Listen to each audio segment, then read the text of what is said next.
जनस्य लक्षणम, कथानुरक्त व्यक्ति का लक्षण यह है। कथा में जो लोग सुनते हैं ना, उनमें ये लक्षण मिलते हैं।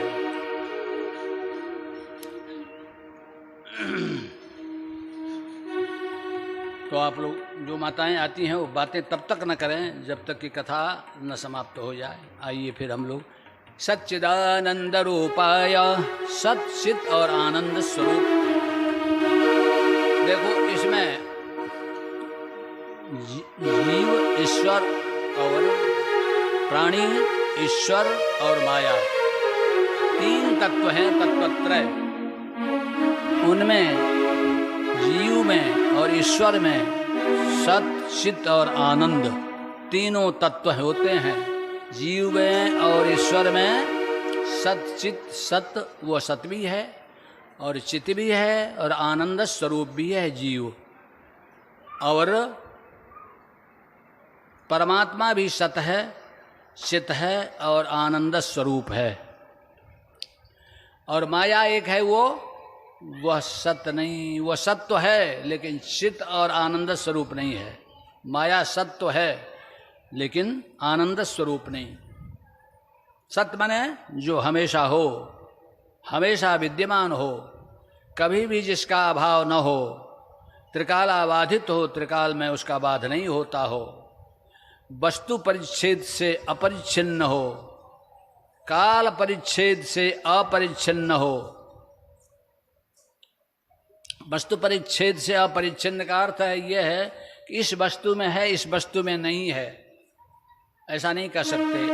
वो हर वस्तु में है, वो हर वस्तु में है। इस जगह है, इस जगह नहीं। और काल आज पहले था, अब नहीं है, बाद में रहेगा, ये भी नहीं। पहले भी था, आज भी है और बाद में भी रहेगा। काल से भी उसको नहीं नापा जा सकता, वस्तु से भी नहीं नापा जा सकता। त्रिकालाबाधित वो जो है सत्तत्व है। तो देखिए इसमें ईश्वर हमेशा वर्तमान रहने वाला तत्व है, नित्य है। और जीवात्मा भी नित्य है, लेकिन जीवात्मा का शरीर नित्य नहीं है। परमात्मा का शरीर भी मंगल विग्रह कहा जाता है उनको, उनका शरीर भी नित्य है। इसलिए तो भगवान ने कहा कि जन्म कर्म च मे दिव्यम, उनका शरीर भी नित्य है। और हमारा शरीर अविद्या काम कर्म भी जन्म, अविद्या काम कर्म के परिणाम स्वरूप हमें जन्म मिला है। अतएव यह नित्य नहीं है, अनित्य है। तो सत माने देखो, सत दो तरह के सत्ता है, दो तरह की सत्ता।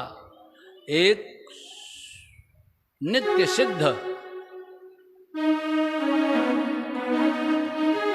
नित्य सिद्ध अविकारी सत्ता किसकी है? परमात्मा की।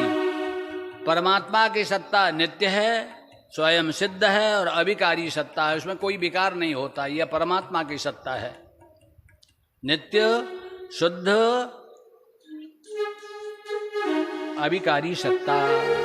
जो नित्य में है, जिसकी सत्ता जो हमेशा है और शुद्ध भी है, उसमें किसी तरह का विकार भी नहीं होता, वह सत्ता किसकी है? परमात्मा की है। और जीव की भी है वैसी ही, लेकिन शरीर, जीव के शरीर की नित्य वो क्या है?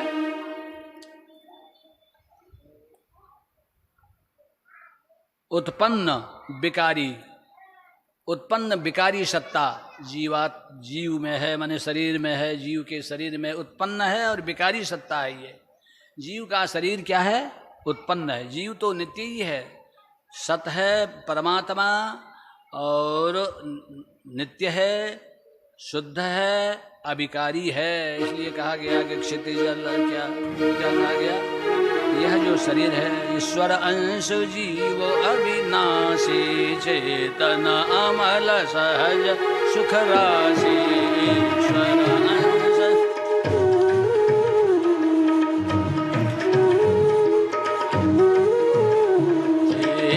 ईश्वर अंश जीव अविनाशी, चेतन अमल सहज सुख राशि।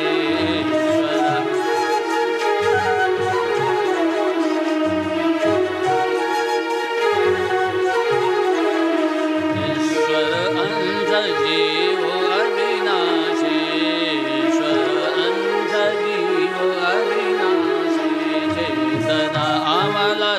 भज सुख राशि ईश्वर।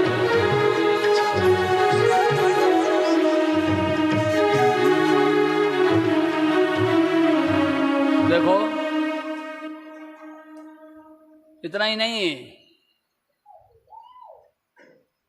चेतन है, अमल है, लेकिन परबस जीव स्वबस भगवंता, परबस जीव,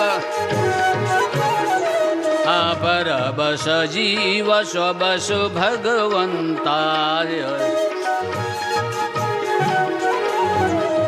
जीवो अनेक एक श्रीकंता, जीवो परबस जीव एक भगवंता, परबस जीव, परबस जीव एक भगवंता, परबस जीव अनेक एक श्रीकंता, जीव माया वश्य जीव अभिमानी, माया। देखो परवश जीव, जीव परवश है और भगवान परवश नहीं है। जीव काम जन्म, जीव परवश है। नहीं परवश होता तो हम क्यों चाहते हमारी अपनी इच्छा से मेरा जन्म होता, कलेक्टर बन गए होते सब लोग, हम लोग। कोई नहीं चाहता है कि आईएएस से कम हो। बच्चे इतने बड़े पैदा होते हैं ना तो माता पिता कहते हैं कि हमारा बेटा आईएएस हो ही, लेकिन परवश जीव स्ववश भगवंता। जीव तो परवश है, कर्म के वश में है। भगवान परम स्वतंत्र हैं, स्ववश हैं। और माया वश्य जीव अभिमानी, ईश वश्य माया गुण खानी। जीव माया के वश में है और परमात्मा के वश में माया है, ईश्वर के वश में माया है। तो देखो हम यहाँ आए फिर सच्चिदानंद रूपाया। तो सत्तो माया भी है, ईश्वर भी है और जीवात्मा भी है। अंतर ये हुआ कि परमात्मा नित्य शुद्ध अविकारी सत्तावान है, इसलिए वह सत्य है। और माया सत्य है, लेकिन उसमें और उस सच्चित विवेक ज्ञान, ये भी दो तरह के ज्ञान भी दो तरह के होते हैं। जीवात्मा और परमात्मा चित है, लेकिन माया चित नहीं है, केवल सत्य है। माया जड़ है। माया क्या है? जड़ है।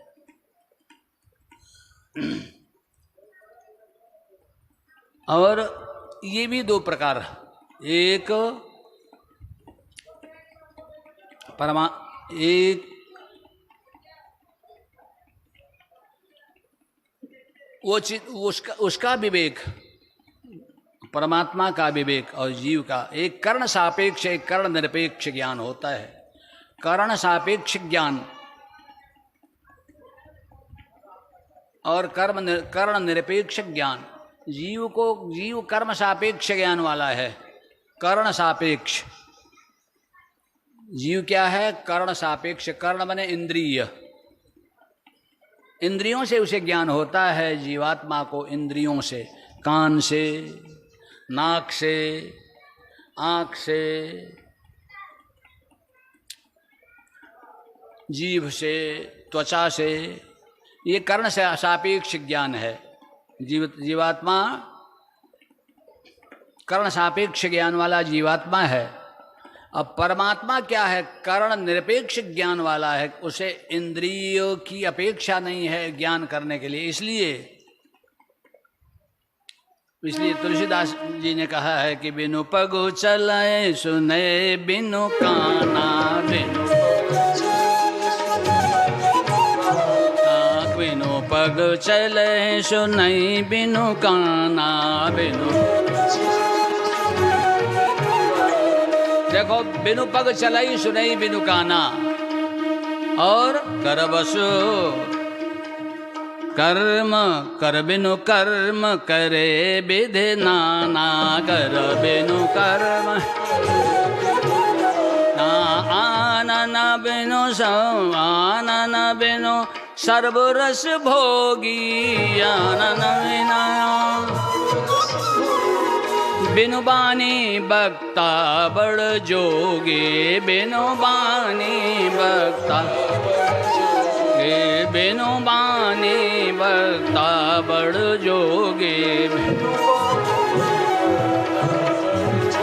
बिनु पग चले सुने बिनु काना, बिनु पग